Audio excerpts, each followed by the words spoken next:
আজ 3 দিন পর জ্ঞান ফিরে রাজের। তখন তার কাছে আবির ছাড়া আর কেউ ছিল না। সবাইকে জোর করে বাড়ি পাঠিয়ে দিয়েছিল সে। রাজের জ্ঞান ফিরছে শুনে আবির ছুটে যায় রাজের কেবিনে। হাতে আর মাথায় ব্যান্ডেজ করা, মাথার ক্ষতটা বেশি গভীর। আবিরকে দেখেই রাজ দুর্বল শরীর নিয়ে উঠে বসতে নেয়, কিন্তু পারে না। রাজকে এসে ধরে বসায় আবির। ডক্টর এসে চেক আপ করে যায়। আরও কিছুদিন থাকতে হবে হাসপাতালে বলে জানিয়ে চলে যায়। রাজ কিছুটা আরাম করে বসে নিচু স্বরে বলে, মেহু কেমন আছে আবির? আবির তপ্ত শ্বাস ছাড়ে। যেই মেয়ের জন্য তার এই অবস্থা, সেই মেয়ের কথায় সবার আগে জিজ্ঞেস করল।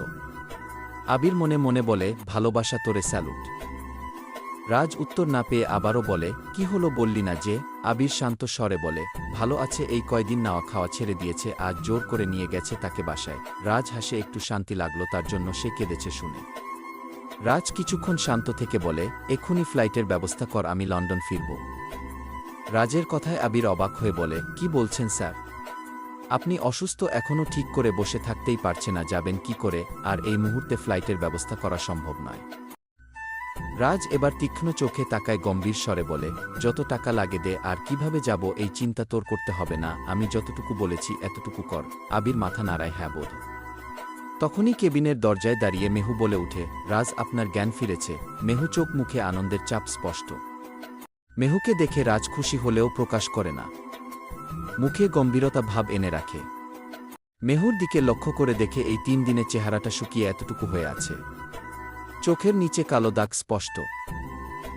মেহু এসে রাজের পাশে দাঁড়িয়ে চোখে মুখে খুশির ঝলক এনে বলে, আমি জানতাম আপনি আমায় ছেড়ে যাবেন না। আপনি তো আমায় ভালোবাসেন, আপনি আমায় ছেড়ে কোথায় যাবেন না? যেতে পারবেনই না আপনি। মেহুর কথায় রাজ তাচ্ছিল্য হেসে বলে, ভুল বললেন মেহেক, আমি ভালোবাসতাম আপনাকে, এখন আর বাসি না। মেহু চমকায়, বুক যেন ছিঁড়ে দুটুকরো হয়ে গেছে মনে হল। আবির রুম ত্যাগ করে। মেহু রাজের দুগালে হাত রেখে বলে, রেগে আছেন আমার উপর? রাজ আবারও হাসে। মেহুর হাত গাল থেকে সরিয়ে দিয়ে বলে, আপন মানুষের উপর রাগ করা যায় মিস মেহেক, পর মানুষের উপর না। রাজ কিছুক্ষণ চুপ থেকে আবারও বলে, আর আমি পর মানুষের উপর রাগ করতে পারি না মিস মেহেক, আর যারা ভালোবাসা না বুঝে তাদের উপর তো একদমই না। মেহু কি উত্তর দিবে ভেবে পায় না। নিজের অনুভূতিগুলোও বলতে পারছে না সে রাজকে। মেহু হালকা হেসে বলে, হ্যাঁ সত্যিই বললেন, পর মানুষের উপর কিসের রাগ করবেন আপনি? আপনার ভালোবাসা পাওয়ার যোগ্যতা আমার নেই। মেহু বেরিয়ে যায়। কান্না এসে গলায় দলা পাকিয়ে আছে। মেহু বের হয়ে যেতেই রাজের চেহারায়ও অসহায়ত্বের চাপ ফুটে ওঠে। আগের ন্যায় আবারও চোখ বন্ধ করে শুয়ে থাকে সে। আবির আর সামিয়া বসে আছে হাসপাতালের ক্যান্টিনে। আবিরের জন্য খাবার নিয়ে এসেছে সে। আবির খাবারের এক লোকমা মুখে দিয়ে বলে, তুমি কি এখনও স্যারের উপর রাগ? সামিয়া হাসে আবিরের দিকে তাকিয়ে বলে, রাগ থাকতো যদি উনার জন্য জীবনটা নষ্ট হতো আমার, কিন্তু উনি তো আরও সুন্দর করে দিচ্ছেন আমার জীবনটা, তোমার মতো একজন মানুষকে আমার জীবনে দিয়ে। আবির চুপ হয়ে যায়। কিছু বলতে চাইছে সে। সামিয়া বিষয়টা লক্ষ্য করে বলে, কিছু বলতে চাইছেন কি? আবির তাকায় কিছুটা উৎসুক হয়ে বলে, শুনবে? সামিয়া মাথা নাড়ায়, যার অর্থ সে শুনবে। আবির এবার বলতে শুরু করে, আজকে এতটুকু জীবন পেয়েছি রাজ স্যারের জন্য। মা বাবা মারা যাওয়ার পর আমি মরতে বসেছিলাম। খেতে পেতাম না, আর না পেতাম একটু ঘুমানোর জায়গা। চাচা চাচি ছিল, তারা বের করে দেয় বাড়ি থেকে। যখন না খেতে পেয়ে মরার মতো অবস্থা, তখন দেখা হয় রাজের সাথে। তিনি আমার বয়সে 3 বছরের বড়।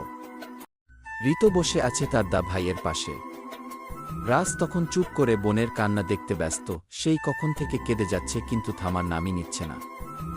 রাজ ফুস করে শ্বাস ছেড়ে বলে, কান্না কি থামাবি নাকি বন্যা বইয়ে দিবি?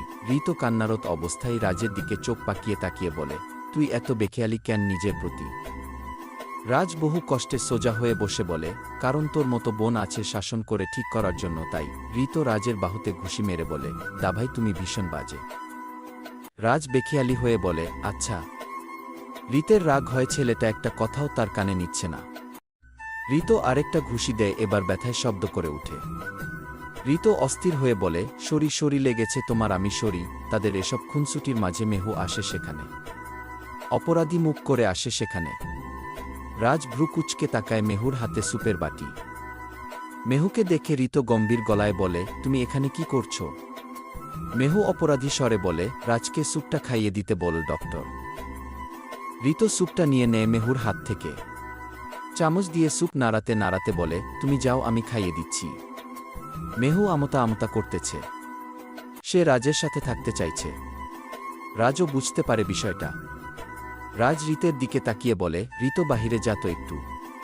রিতো বলে, কিন্তু দা ভাই। রিতো আর বলতে পারল না। রাজ ধমকি স্বরে বলে, বাহিরে যেতে বললাম তো রিতো। রিতো মুখ গোমরা করে বাহিরে চলে যায়। মেহু পানি টলমল চোখ নিয়ে রাজের পাশ এসে দাঁড়ায়। স্যুপের বাটিটা নিয়ে এক চামচ রাজের মুখে ধরতেই রাজ মুখ ঘুরিয়ে বলে, নিজেকে অপরাধী ভেবো না। মনের দায়ে এগুলো করতে হবে না তোমার। তোমার প্রতি কোনো রাগ নেই আমার। আর তুমি মুক্তি চেয়েছিলে না, পেয়ে যাবে। রাজের কথায় মেহু টলমল চোখ নিয়ে বলে, আমি মনের দায় করছি না। রাজ এবার তাকায়। ভ্রুকুচকে বলে, তাহলে কিসের দায় করছো? মেহু আবার চুপ হয়ে যায়। সে প্রকাশ করতে পারছে না। সব কথা গলায় এসে আটকে যাচ্ছে আর বের হচ্ছে না। চোখ থেকে টুপ করে দুফোঁটা পানি পড়ে যায়। মেহু জলদি পানি মুছে বলে, প্লিজ স্যুপটা খেয়ে নিন। রাজ আবারও মুখ ঘুরিয়ে বলে, রেখে যাও, রিতো এসে খাইয়ে দিবে।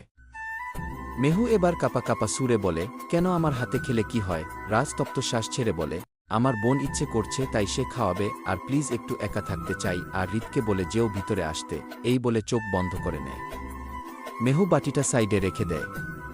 রাজের ব্যবহারে তার মনটা ছারখার হয়ে যাচ্ছে। ওই দিন সে ওই কথাগুলো ইচ্ছে করে বলেনি। এভাবে কাউকে খুন হতে ভয় আতঙ্কে বলে ফেলছে। তপ্ত শ্বাস ছেড়ে মেহু বের হয়ে আসে। রাজ মেহুর যাওয়ার পানে তাকিয়ে বলে, এবার আমার ভালোবাসার আগুনে পুড়বে তুমি। শিকলবন্দি হয়ে থাকবে ভালোবাসার।